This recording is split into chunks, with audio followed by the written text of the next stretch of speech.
guushii 3-1 ee Real Madrid ka gaadhay Red Bull Salzburg wax caadi ah maahan. waxay calaamad u tahay bilow xilli cusub oo Bernabéu ah, xilli uu hogaaminayo Xabi Alonso oo bedel weyn ku sameeyay qaab ciyaareedkii kooxda.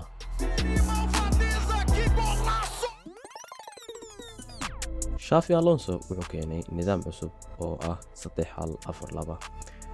laynka daafaca waxaa ka ciyaarayay Rodriguez, Hoising iyo Chouameni. nidaamkan cusub waxay ka hortagaysaa cadaadiska sare ee kooxaha sida Salzburg. garbaha waxaa ka ciyaarayay France Garcia iyo Trent Alexander-Arnold. Arnold wuxuu noqday playmaker qoto dheer isagoo ciyaarta u kala bedeliyay si heer sare ah. Arda Güler ayaa noqday maskaxda kooxda. Jude Bellingham iyo Valverde waxay ku darsadeen taageero. weerarkana Fini ayaa ah halista ugu weyn.